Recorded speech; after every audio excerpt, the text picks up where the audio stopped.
ये घर सिर्फ पत्तियों और तिनकों से नहीं बना है। इसमें मेरी मेहनत, ईमानदारी और भगवान का आशीर्वाद बसा है। अगर तूने इसे छुआ तो आज इस जंगल में वो तूफान आएगा जिसे कोई नहीं रोक पाएगा। काव काव। अरे रानो चिड़िया, तू भूल रही है कि तू सिर्फ एक मामूली मजदूर चिड़िया है। सेठ चील का दिया खाती है और सेठ जी को ही आंखें दिखाती है। सेठ जी का हुक्म है, या तो ये जादुई अमरूद का घर सेठ जी का होगा या फिर ये आज जलकर राख हो जाएगा।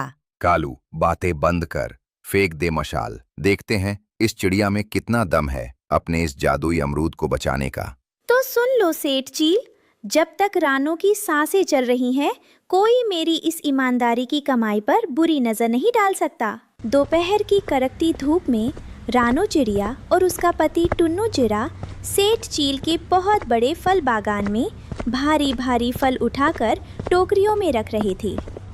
रानो, आज सूरज कुछ ज्यादा ही आग उगल रहा है। मेरे तो पंख भी अब जवाब दे रहे हैं। हौसला रखो टुन्नू जी, मेहनत का फल हमेशा मीठा होता है।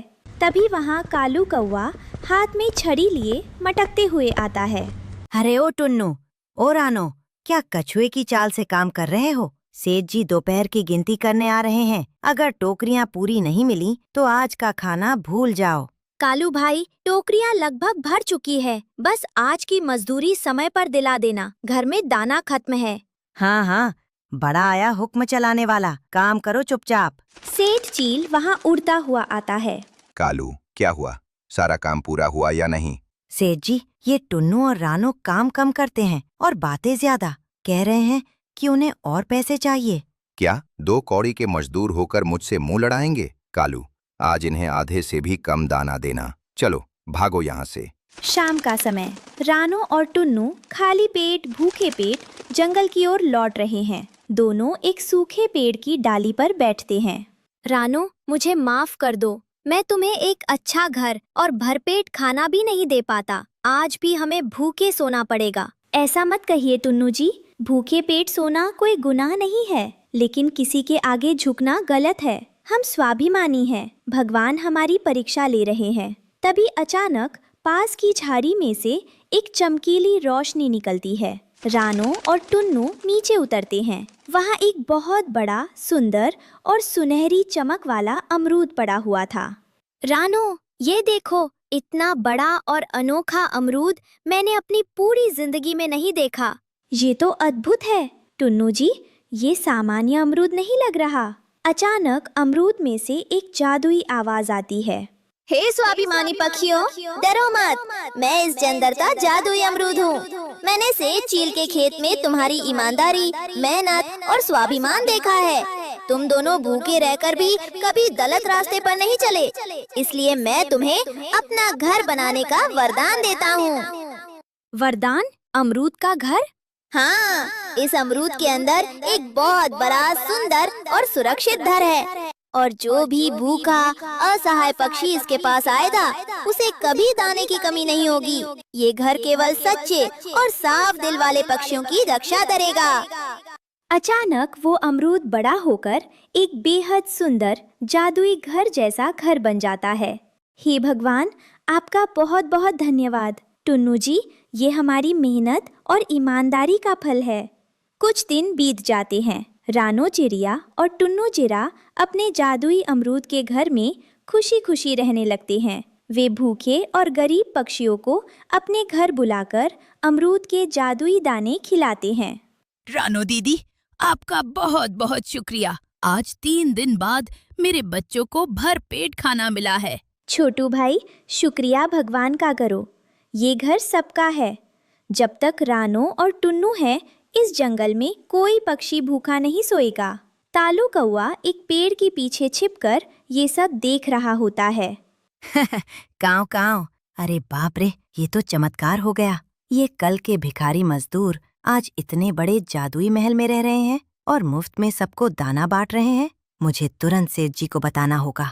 कालू उड़कर सेठ चील के पास जाता है। सेठ जी, अनर्थ हो गया सेठ जी।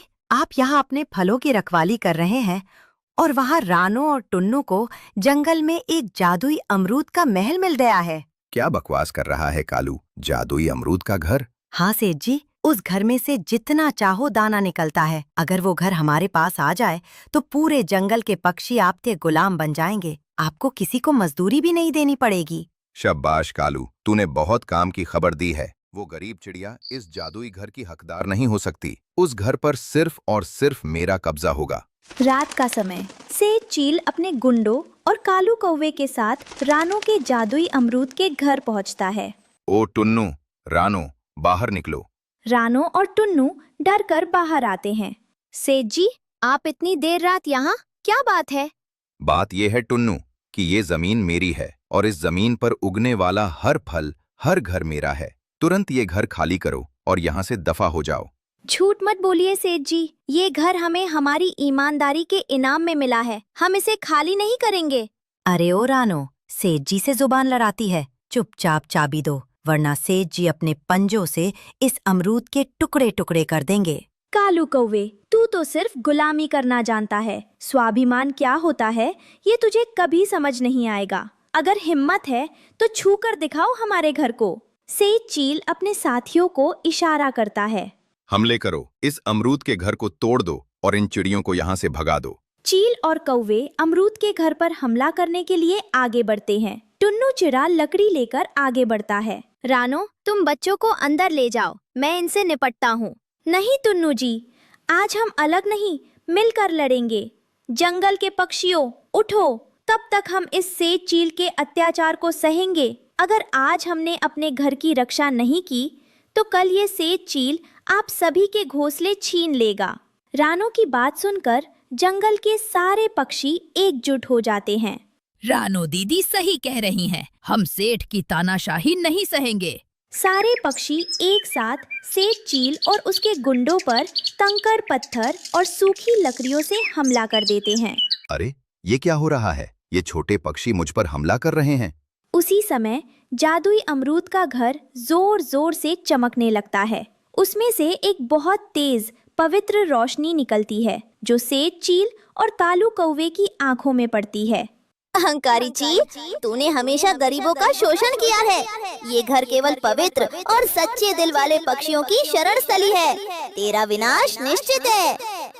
जादुई रोशनी की हवा के झोंके से सेठ चील और कालू कौवा हवा में उड़कर दूर जा गिरते हैं। बाप रे बाप, सेठ जी भागो। ये चिड़िया कोई साधारण चिड़िया नहीं है। इसके साथ तो पूरा जंगल और जादू खड़ा है। मुझे माफ कर दो रानो, मुझे माफ कर दो। मैं फिर कभी तुम्हारे घर की तरफ आंख उठाकर नहीं देखूंगा। सेठ चील और कालू कौवा जान बचाकर उल्टे पैर भाग खड़े होते हैं। रानो, आज तुमने साबित कर दिया कि अगर नीयत साफ हो और दिल में हिम्मत हो तो कोई भी ताकत हमें हरा नहीं सकती। टुन्नू जी, ये जीत मेरी अकेले की नहीं है। ये जीत हमारी एकता, हमारी ईमानदारी